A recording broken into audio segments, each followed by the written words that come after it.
Hi, everyone. My name is Ryan Acker. I'm the operations manager here with United Suicide Survivors International. It's such an honor to be here with everyone today. Thank you so much for joining us. We have some very special guests today. The founders and leaders of Impacted Survivors of Murder Suicide are here to talk to us about the unique experiences and challenge that this community faces.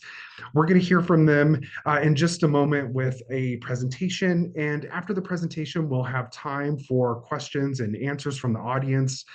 We are honored to have this team today. Tina Chevalier, Michael Vinton, and Kristina Faulkner are all joining us here in just a moment.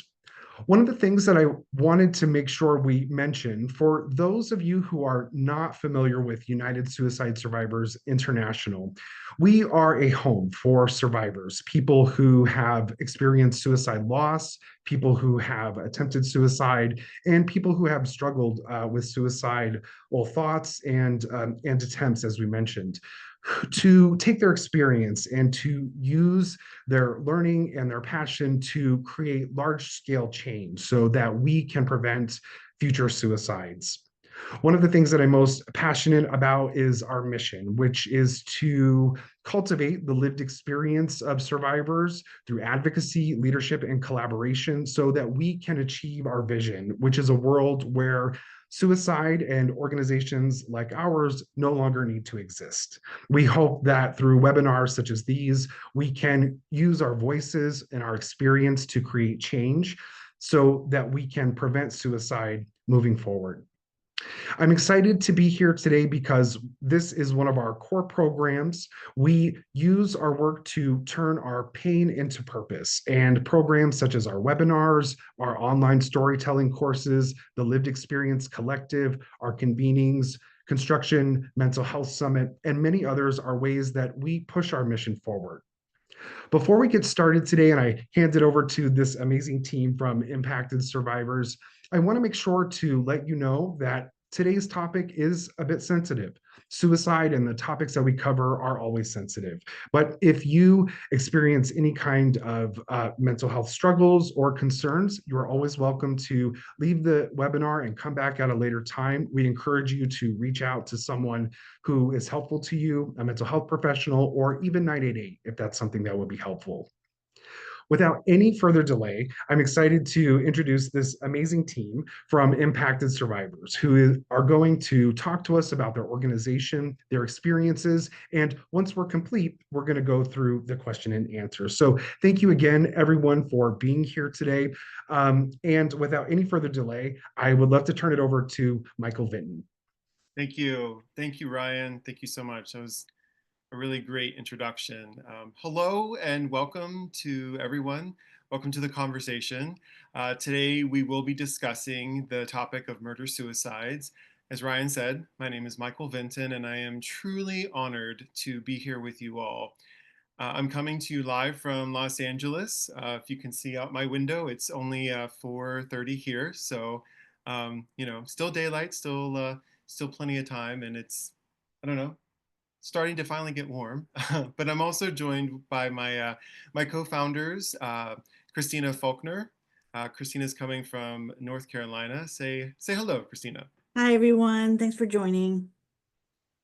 And next we have our other co-founder, Tina Chevalier. Tina's coming into us today from Massachusetts. Tina, say hi. Hi, everyone. Hello. Thank you for being here. Thanks, ladies. Together, we are Impacted Survivors of Murder Suicide. I want to thank you again for giving us your time and attention today. We feel so fortunate to be here with you. As you will hear and see, the community of lost survivors of murder suicides is a growing one. And while we may feel overlooked and underserved, we feel particularly called to do something to raise the awareness. All right, so let's start with what is a murder-suicide? A murder-suicide is defined as an act where an individual kills one or more people before dying by suicide. So there is no national database for reporting on murder-suicides, So we rely on things like the Violence Policy Center for the majority of our data, but they only report incidents involving a firearm. And there are unfortunately many more events, some which are not immediately categorized as a murder-suicide because sometimes the suicide may not immediately follow the actual act of the murder. And those that did not involve a firearm. So these are some of the statistics from the Violence Policy Center that were released in 2023. So you'll see 62% of murder-suicides involve an intimate partner. Sometimes that's called intimate partner violence. In our case, it'll sometimes be called intimate partner homicide-suicide. And of these, 95% of the victims are women. And we estimate there are 10 murder-suicides each week in America. So 9 out of 10 of those murder-suicides do involve a firearm, and 78% of the murder-suicides do occur in a home. So sometimes, oftentimes, murder-suicide loss survivors will feel on the outside of the suicide component. And we want to speak to the motivation behind that because motivation matters. And actually, my colleague Kristina will go more in depth into that. But I want to talk a little bit about the emotional aspect of that. For example, suicide support groups. Um, some of our loss survivors, of course, will turn to a suicide support group and you attend and you can go and kind of compartmentalize and deal with the suicide aspect. But for us, there's a duality that's always going to be the murder and the suicide. And speaking for myself, I found myself in a suicide support group after my tragedy. And while I felt like I could be open and chat with people, I only ever said once that I was really a murder suicide loss survivor. And when I said it, the reaction was alarming. First of all, the words are a lot, and people were so shocked, but it left me feeling even more isolated. It left me feeling, did what I shared before have any impact now on my loved one? Does this change how you might feel knowing this information? So this is just a small example of why murder-suicide loss survivors feel on the outside of the suicide component. Um, Likewise, if you attend a homicide support group, you're only focusing on that component. So we have a very, like I said, duality to our loss. And Kristina will talk a little bit more about that. The devastation of these events is also very, very, very far reaching. The large number of people directly affected by the murder-suicide loss can be your family for sure, your friends, coworkers, community members, neighbors, church members. I mean, the list goes on and on. And for us and those left behind, we're not just grieving a loss, we're navigating the trauma, stigma, and silence.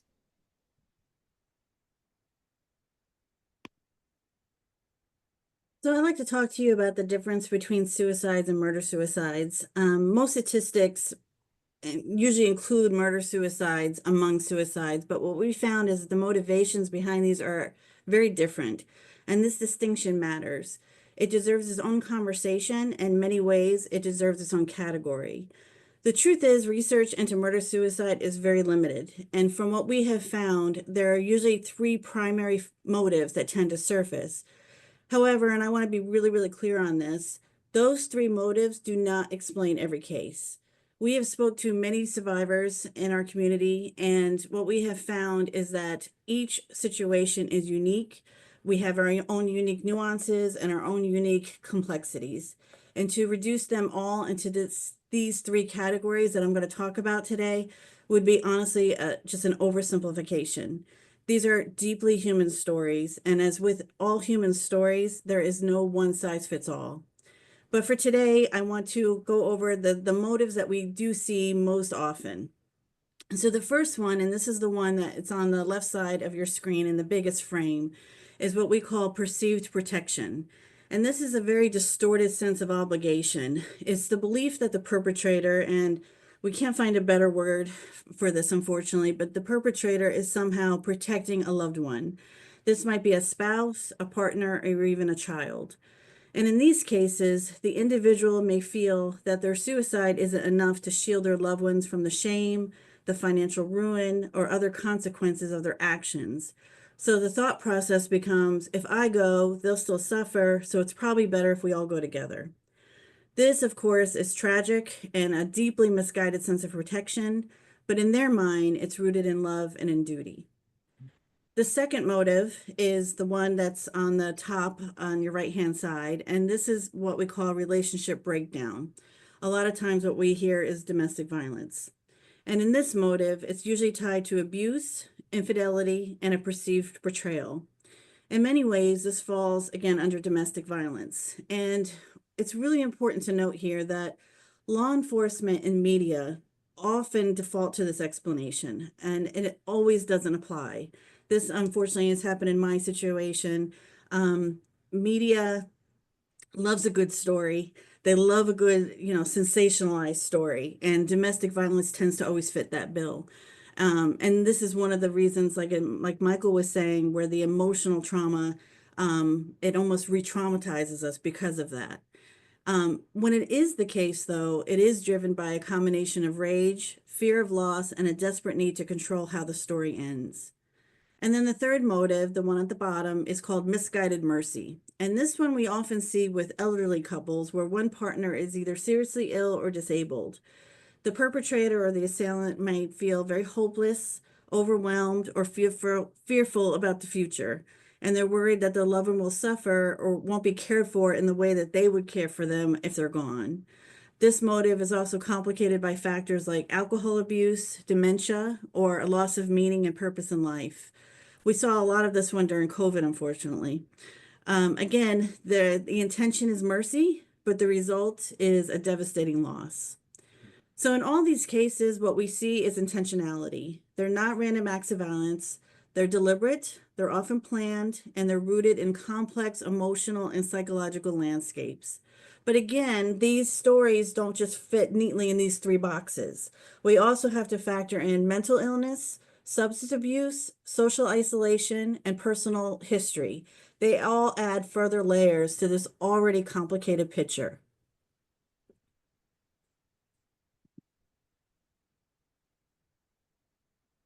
Now I'd like to just share a little bit more about our story. So our organization was born from deeply personal tragedy. In January of 2021, I lost my brother.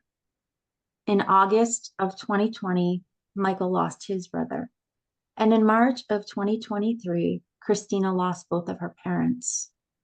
In the aftermath, each of us sought support and understanding, but what we found instead was mostly silence. We met in what was at the time the only peer support group available. While it brought us together, it quickly became clear that it wasn't enough. The grief we carried was complicated. The stigma surrounding our losses was suffocating. We knew others were out there suffering in silence, just as we had. So together, we created the kind of space we had longed for, a space rooted in compassion, connection, and understanding. A place where no one has to walk this path alone. We created this organization, not just for others, but for ourselves.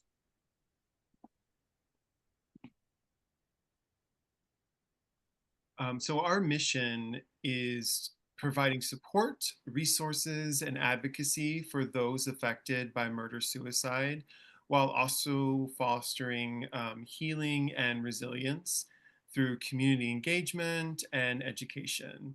And our core values are empathy, community, and hope.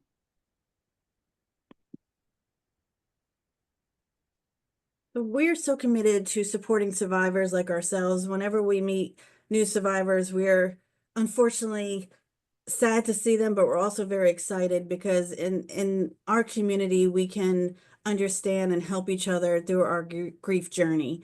Some of the services that we offer are peer-led support groups that we meet once a month. They're facilitated by individuals who have gone through similar experiences, and we just get it, so we can help each other in the best way possible. If someone's not quite ready for group, we also offer comfort calls. It's either between Michael, Tina, and I. It's just a combination of the three of us, which also gives the griever a more private space to speak. In our groups, we try to make them as trigger-free as possible. We don't focus just on day one. We really are centered around healing and kind of moving and living forward.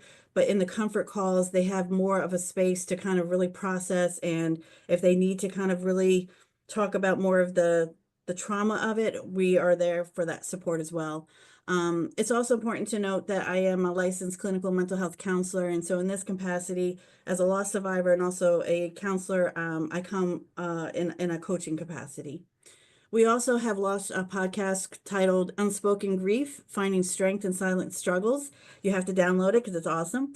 This podcast is a beacon of hope, aiming to reach survivors who may still be in the shadows, and their stories shared with inspiration and just wonderful aspects, which will just really uplift survivors and just those that who have been affected directly and indirectly. And also our website. It features a blog with stories written by survivors and also some guest spots. There's a resource page that survivors can explore more help, and it also offers additional resources tailored to a specific loss. We also have a welcoming presence on social media, Instagram, Facebook, all the good stuff, providing a platform where survivors can connect with us and each other, fostering a sense of community and understanding. Impactor survivors of murder-suicide, most of our work focuses on education and advocacy and awareness to create this sense of hope and healing. By sharing knowledge, uplifting survivor voices, and starting these important conversations, we really hope that communities can better understand, support, and have empathy for survivors. Together, we're building a future rooted in compassion, connection, and change. One of the things that we have done, and I'm super proud of, is I created a grief course. It's a 6-week self-led grief course, and these are for survivors who have kind of moved past the shock and the numbness, and have been living kind of in that pit of despair, I call it, for a while, and are looking really forward to living forward and starting to find some light and kind of need that sense of hope and coping skills and just ways of kind of finding ways to not just survive, but also thrive again. And the main mission of the 6 weeks course is it's really, it's a place where survivors can understand that we're never going to just be healed. You know, we're always going to be healing, because this pain of losing family members or friends in this capacity will never go away, but we don't have to suffer either. And so this course is built for just that. Another thing that we're super proud of is this first responder page that Michael's going to bring up for us. This first responder page is really to help any kind of emergency personnel, especially within the first 72 hours after a murder-suicide, to help in providing this compassionate support, this trauma-informed support during these devastating moments of what our community faces. This page offers very clear, actionable information on how to approach survivors like us with sensitivity, respect, and awareness of the complex grief and shock that we're experiencing. As much as they're helpful and they're so vital to our experience in those moments, what we also find is that they can unintentionally re-traumatize us as well. So it also outlines essential referral resources and best practices for communication. It helps the responders reduce further trauma while ensuring survivors feel seen, supported, and safe in the immediate aftermath, especially when there's kids involved. And we had the pleasure of presenting at the Impact Suicide Conference, and most recently, just literally a week ago, we were at the Massachusetts Suicide Prevention Conference. We shared our lived experience stories on various podcasts, and again, on our own. So every chance we get, we're trying to get out there and really have a niche in this world, because again, as Michael said, we're overlooked and underserved, and so we deserve to be seen here. and we intend on adding many more speaking engagements to continue to share our mission.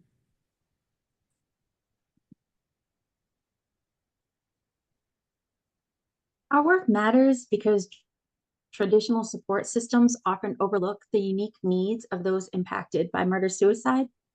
Survivors like us are left navigating deep grief, trauma, and stigma, often in silence and isolation. We provide a dedicated space where they are seen, heard, and supported without judgment. By filling this gap, we offer connection, community, and a path toward healing that many survivors can't find anywhere else. To hear a survivor be able to openly share their story freely and share their gratitude for holding space and witnessing their grief is why we do this.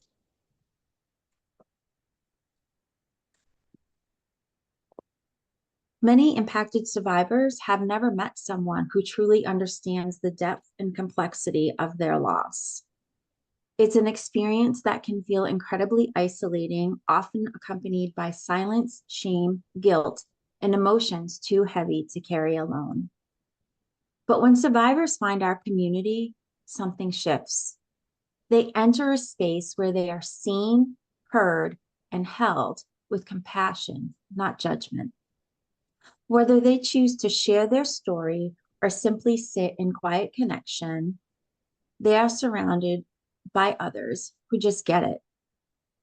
In a world that often overlooks their pain, this community becomes a light, a place of safety, healing, and hope. We honor the strength of lived experience and the healing power of connection, knowing that every voice and presence adds to a collective journey forward. Together, we begin to feel whole again.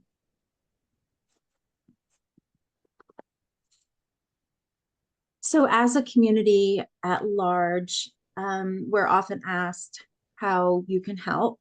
So some of the things, communities can play a vital role in reducing the stigma associated with murder-suicide by fostering understanding, compassion, and open dialogue. Offer workshops, seminars, or informational sessions to educate people on the topic, its effects, and the importance of empathy. Share statistics and stories to help people see the human impact behind the numbers.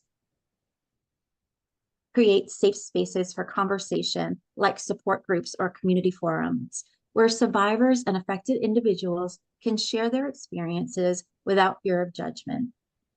Encourage open dialogue to break the silence that often accompanies grief and trauma. Partner with mental health professionals, collaborate with counselors, therapists, and social workers to provide resources for affected families and individuals. Promote accessible mental health services to those in need and raise awareness about their importance. And this next one, you'll probably hear us talk about a lot because it's one of the things that we really want to get some big action items in place. And that's advocating for responsible reporting and storytelling about murder-suicide in local and national media. Highlight survivor perspectives and the challenges they face.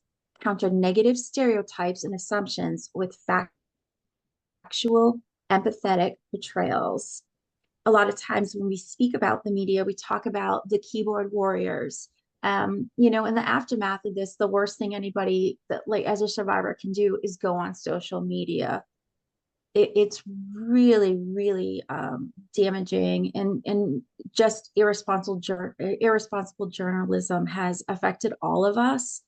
One of the quotes that I like to say that was by Glenn Canning, who lost his 17-year-old daughter, Rhea Parsons, to suicide, was, "It's not free speech, it's hate speech." And that's just something that it's so true. So other ways you can help is supporting organizations that push for better resources and systemic changes to aid survivors.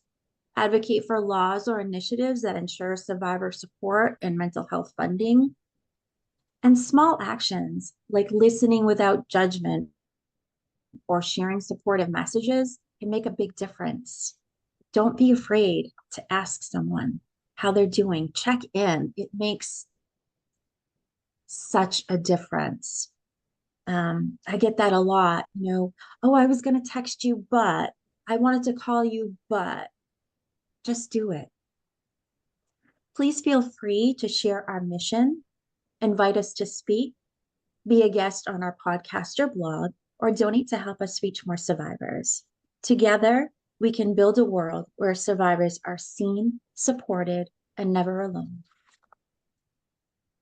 And before we turn it back over to Ryan, Michael, Kristina, and I want to thank you all again for being here and being a part of this very important conversation.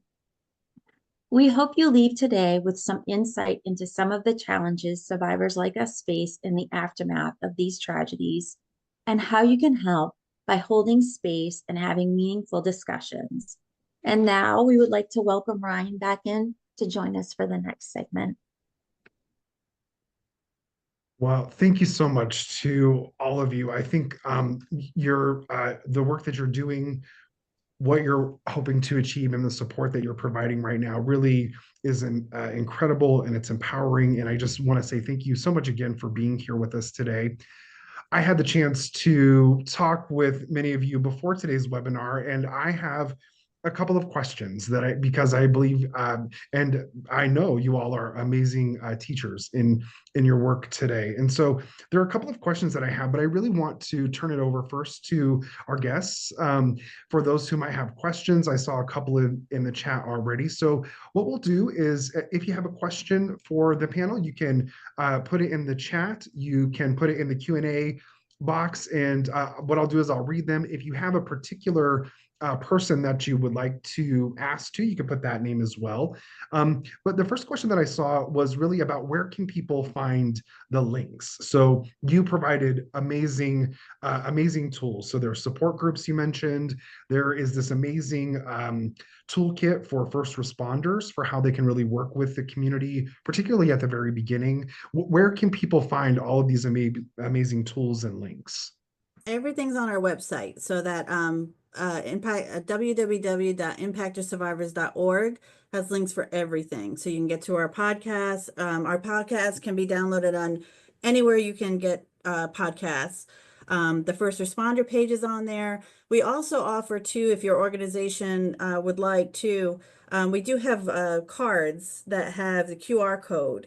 So if you're in a position where you do work directly with first responders and would like to actually have them have it physically, and you can actually hand it to them, we can send you a box of cards to hand out. So those are available as well. So you just have to reach out to us and let us know that you would like some of those cards. But yeah, everything is accessible right on our website. The grief course as well. The grief Yep, course. the grief course as well. Yep.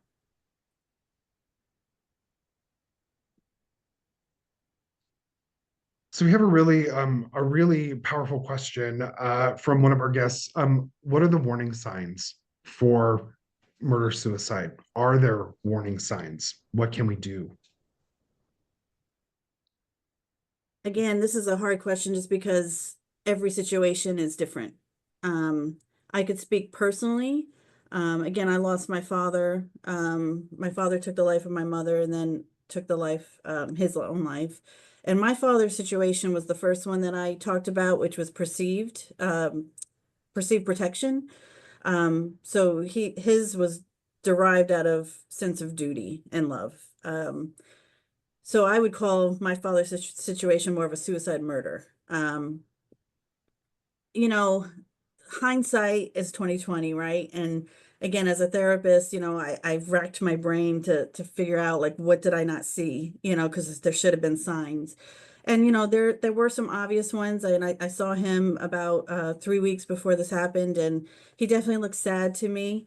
But to be honest with you, what I have found in my work with people that have attempted suicide, unfortunately, murder suicides have now come up even more in my work now. I've been counseling murder loss survivors. the commonality is that there is no signs because the perpetrators tend to be what we call over controllers, where they are good maskers, everything is fine, they're not the obvious signs where, like I work with people that have bipolar or borderline or depression, where they'll tell you, I'm sad, I'm this, I'm that. And they're pretty obvious that they're asking for help. Over controllers are the other end of the spectrum where they're not going to reach out for help, that they're going to mask it as much as they can. And so they put the smiles on their face and they can, go to their jobs, they can act like everything is fine until it's not. And so the signs are not always obvious. And again, every situation is so different. So I Yeah. don't know if Michael, Tina, do you want to add to that?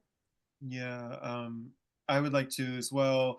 My brother was in a mental health crisis before it was happening.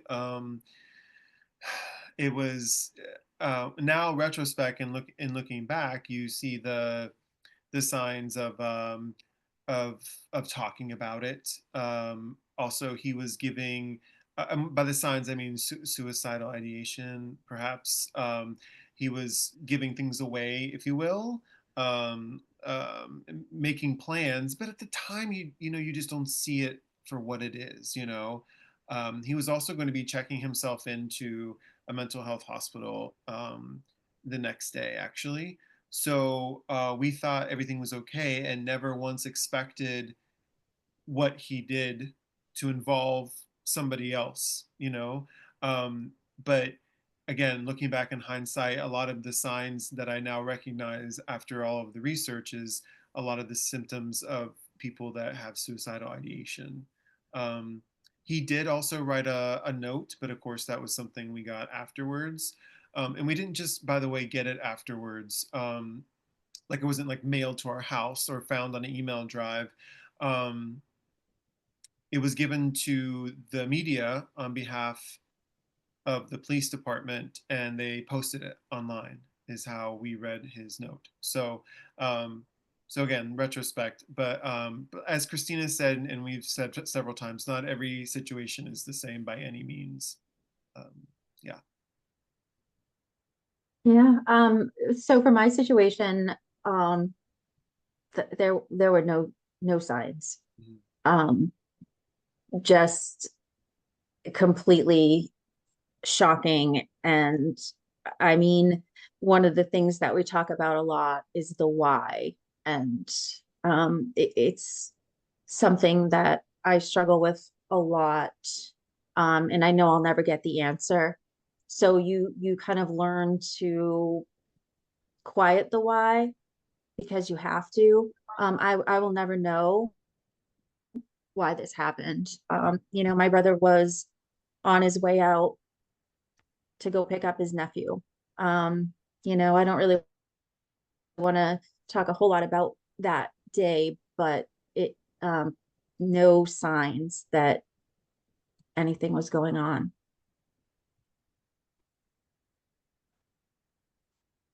And also, I wanted to say too, some of because there are so many people affected by this, we've done some research within the survivors we've met. So we sampled about 62 survivors, and within that group, there were 41 unique relationships, parent, child, siblings, friends. They say for every death by suicide, there's 135 people affected. So you now do a murder suicide, and it's there's just so many layers to these. There's so many different unique stories that you really just can't put it in a box. There's no one size fits all. And what I have found for myself, the best thing for me has been just being with other survivors. There was nobody that helped me more than people that get it, understand it. Even though we may not have exactly the same story, we just get it. And that's why we think it's such an important thing to have, lived experience experience that it's not really out there. This isn't out there. There's not groups out there. And we knew that there needed to be this space. Mm-hmm. Thank you. Thank you.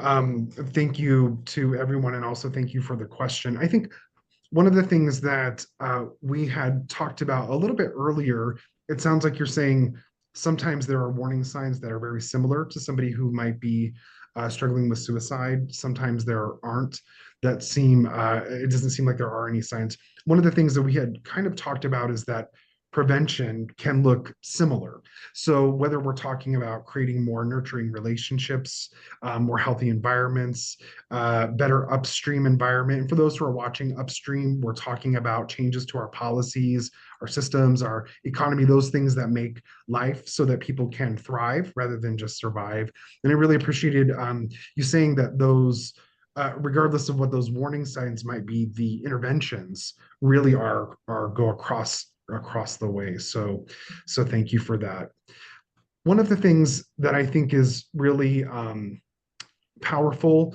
And I think just again, grateful to you all for being here and sharing is kind of the complex emotions that people have, whether they're experiencing this or they're seeing something on the news. One of the questions comes up because people don't necessarily recognize the situation could be at home, it could be at a school, it could be wide ranging. How do people deal with that piece when it's their loved ones who are involved? What is it, your philosophy? What is your experience that allows you to kind of navigate that situation in particular? Well, one of the things is we don't judge them on their final act. I mean, they're our loved ones and they're not monsters. We know them. We know their flaws. We know, but we also remember them for, who they were when they were here. They were, for me, it was my father. He was my dad. He was Papa. He was a wonderful man. And, I'll be damned if I let anyone judge him for what he did in the end, because that was just one little piece of him. And so I think that's what's important to remember, because the media loves to just talk about the end, the final act, and that's not who they were. And so, grieving is difficult because, your brain wants to go to the why, like Tina said. And so, of course, the trauma, the PTSD goes to that. But it's important for us with our grief to also look on the other end and also remember them as a person. And so what Tina always says is, we have to look for the glimmers. We get triggered a lot, anniversaries, like Mother's Day. I dread this day. I'm a mother and I don't want to take that, experience away from my own children to honor me, but I hate this day. And next month is my mother's birthday. It's every month there's something and we have to deal with it, and we're re-traumatized. And I love to say that time heals, but it doesn't. It just, and it doesn't really make it easier, but it's just, we live forward. It's just what we do. But we also have to make choices not to suffer. And so we have to look for glimmers. And those glimmers are, you know, remembering the good things. And it's important to kind of find balance in both. Mm-hmm.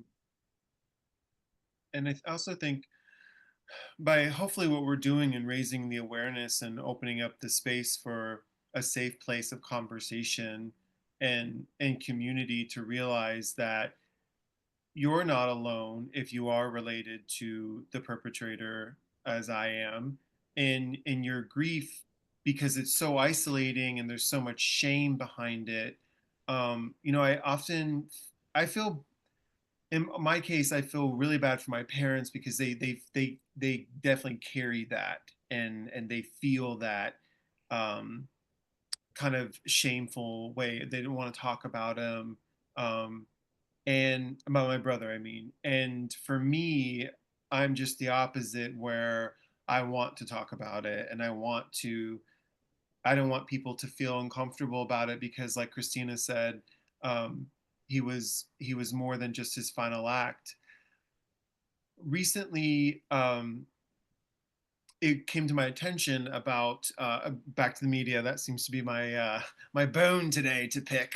But in all the stuff they were saying in the media about my brother when it happened, they used a picture from his police file because now he has a record, and the picture was from his driver's license, and it was over COVID when he didn't have a haircut because who was getting haircuts, you know? And the question was, did your brother have like a record? Was, you know, I said, never. Like he had never done anything up until this point, you know, maybe had a few speeding tickets. Um, and so that just says to me that this was so much bigger than what happened, you know? And I, I've said this before, I'll say it again.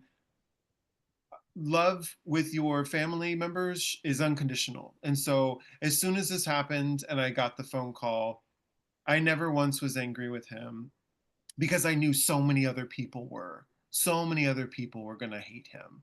My job as his brother and as his friend was to love him through this because that's what I would do if he was still here. And so I think if you just remember, to anybody who might be wondering or going through this, and you feel that embarrassment and that shame that your loved one could do this, at the end of the day, for me, the job is to still love them.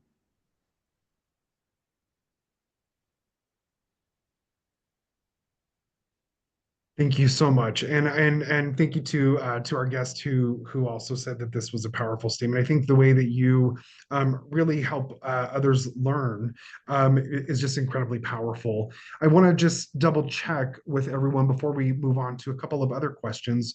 Are there any questions in the chat that anyone else has for now? I just want to make sure that we give a little bit of time for that.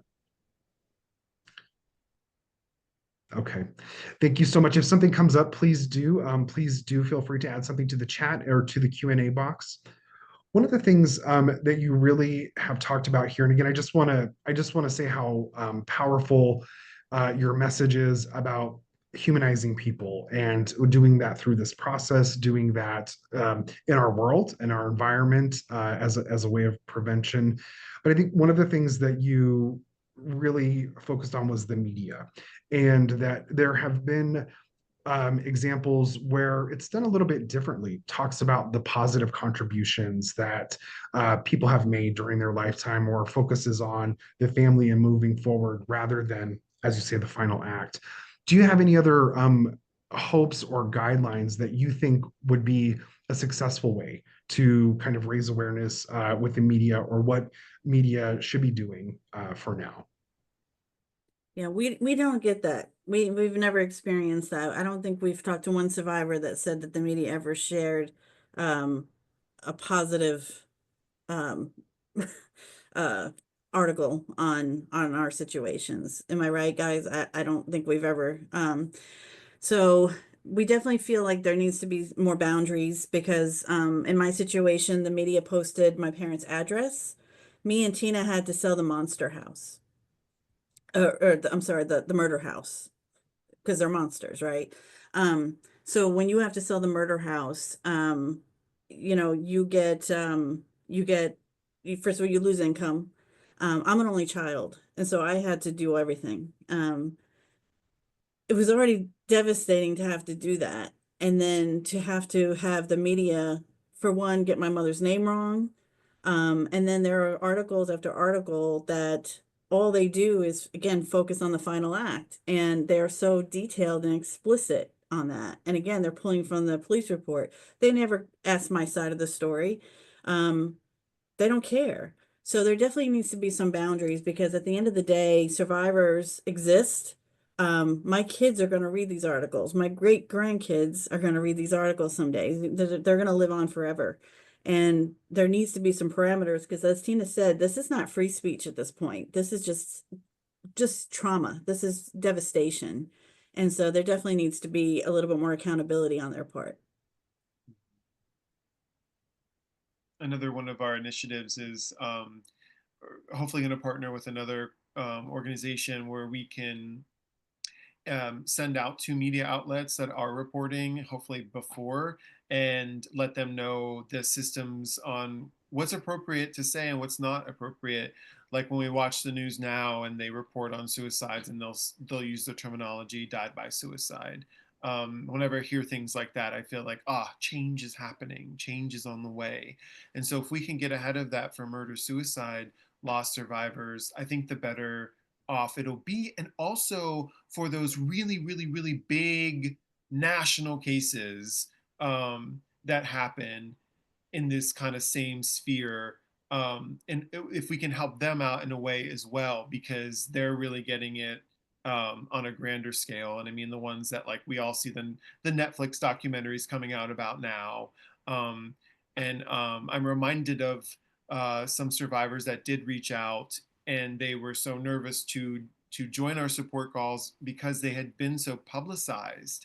And so, but anyways, back to my original thought. If we can start to reach out to media outlets and be like, this is the appropriate way to handle this information, that we can hopefully make an indent for the way forward.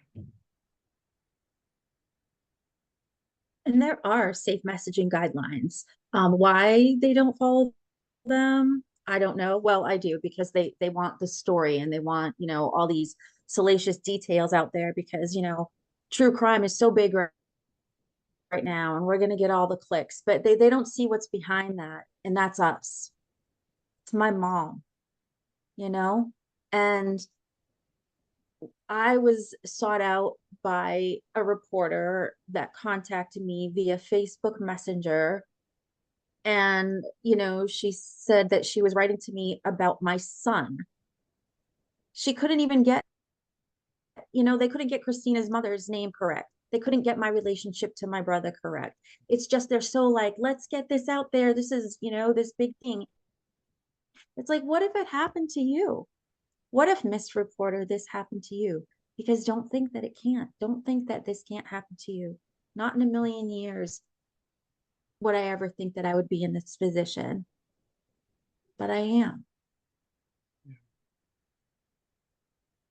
Well, and I just want to honor you all again for sharing your story, because I think your goal and your work of your organization is to help maybe make sure that it doesn't happen to anybody else. And so thank you again for being here, and I think really again bringing back the humans to our conversations, and who we're talking about, and focusing on this prevention piece. One of the things that you all have talked about is really the amazing work that your organization does. You have support groups, you have warm calls. I think that you have this new course that you have, this 6 weeks course. This is a lot that you offer, and I'm pretty sure it's the three of you at this time. So one of the things I wanted to ask is, how can people support or get involved with impacted survivors? What can people do to help? That's an awesome question. Definitely, you can help by spreading the awareness of our organization. We need one of our initiatives is to get on as many mental health websites as possible. It definitely creates a bigger buzz for us. It helps with our SEO, to be technical, but also sharing our podcasts. If anybody's into social media, tagging that they came to this, anything to help, again, create the awareness on a broader scale is very, very helpful for us. And we are a nonprofit, so if you're interested in volunteering, we have a lot of things that we need help with. And as we mentioned at the beginning, we're all in 3 different states and 2 different time zones. It's a lot of back and forth. I wake up early so that I can get in touch with my girls, because it's already like 9 o'clock for them, and it's crickets over here for me. So we definitely have that, and of course, fiscally, if you're able to help donate to our nonprofit, that is also very much encouraged and helped. We have that on our website as well. And am I missing anything? Yeah. Okay. And again, like, I had mentioned earlier, and this kind of leans a little bit into the prevention piece. It's really, truly just put the phone down and talk to each other, check in with each other. It's, you don't know what that one conversation could change. Mhm. Thank you. I wanted to check in one more time. Again, and again, I have said this several times, but I want to just honor you all so much for being here and sharing your story. And like one of the guests had mentioned, I think what you're doing here will create a huge ripple effect for the way that prevention happens overall. So I think you're doing amazing things. Um, Before we move on to kind of the wrapping up for today, are there any other questions from our guests or audience today? I wanted to let you know that we wanted to share a video, I think, if we had some time left. And so, Tina, Michael, Kristina, would you still like to do that? I think we have the time to do that today. And about how long is the video, just so folks are aware? Just like 6 minutes. Yeah, like 5 minutes. Yeah. We actually had this when we presented recently at the Massachusetts Suicide Prevention Conference. We had this as part of our presentation. It just kind of shows a little bit more about us. So we hope Yes. you all like it.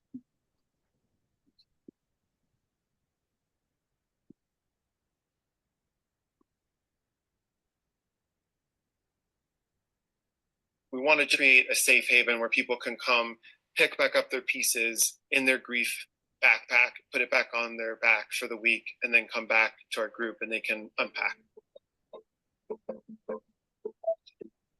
This is Impacted Survivors of Murder Suicide, supporting grief, strength, and community. My name is Kristina. I'm actually a licensed clinical mental health counselor in Raleigh, and a grief coach.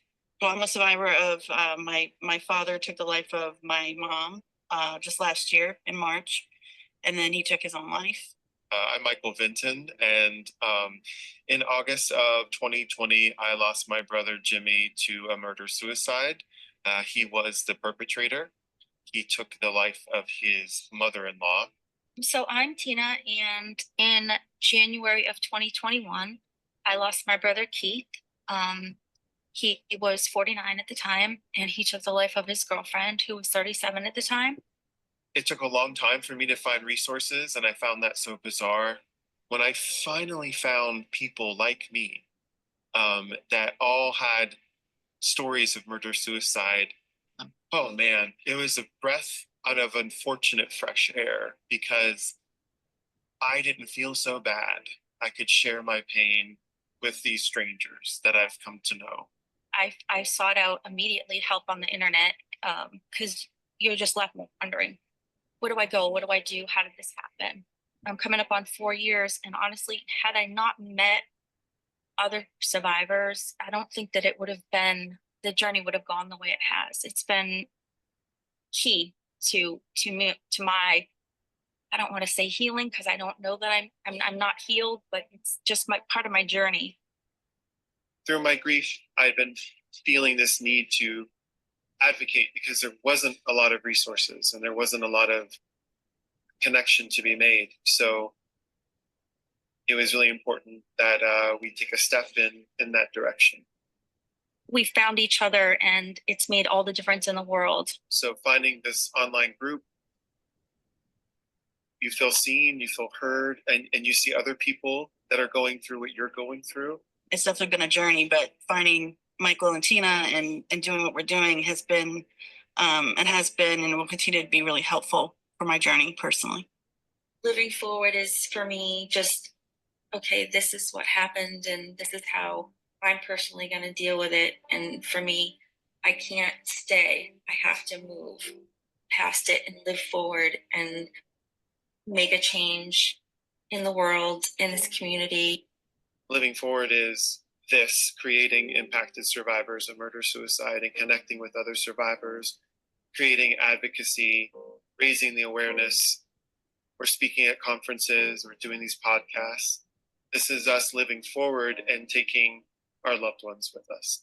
So we wanted to do something where it was more specialist led, a little bit more structured, and for people that want to get past the day one. We have found that that's where there's a lot of lack in resources for our particular topic. And so we felt like, okay, we need to put some resources out there to help people like us, specifically with this particular topic. There's a support group whenever that's needed, because, you know, as they go through the course, there's obviously going to be things that are triggering and they're going to have to process. And so we're with them at the same time, but we want to give people space to do the course in their own time as well. These are for people that have kind of been through despair for a really, really long time, and they're kind of now realizing that they have to kind of pull themselves out of that hole. And then in their own time, they can do this course, and, you know, they can hopefully find forgiveness. They can hopefully find that they don't have to suffer anymore. And I think that is probably our biggest mission here, is that we want people to understand that, you know, this pain will never go away. This is unfortunately the reality of our life going forward.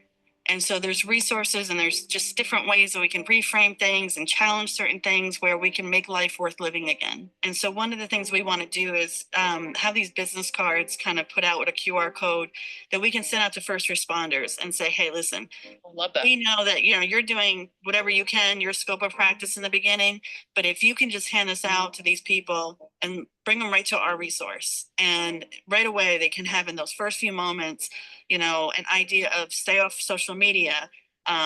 You know, you might have to do this and you might have to encounter this, and just some ideas of what's going to be happening in the next 72 hours, next month, next, you know, I'm in my second year and I can tell you the grieving has been so different from the first year. So just maybe giving them a kind of a perspective of what's to come, I think would be really helpful. We found this group.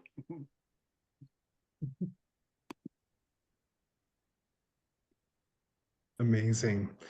Thank you for sharing.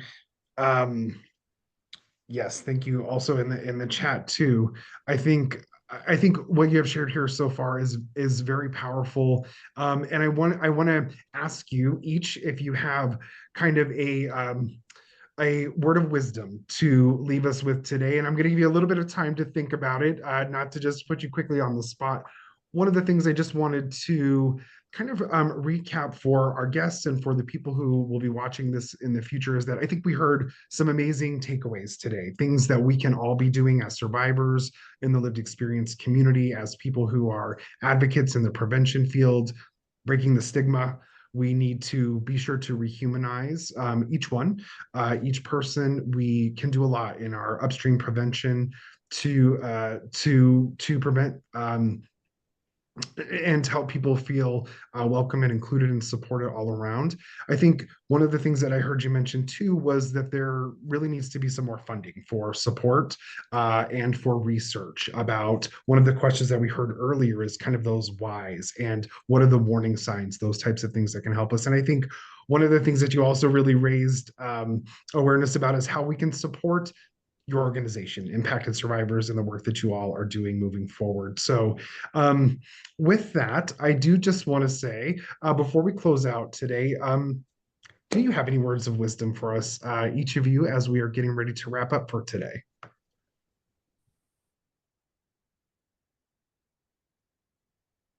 That's a great question. I was thinking of a word, actually, when you had said that. And now I have many words of wisdom I can impart.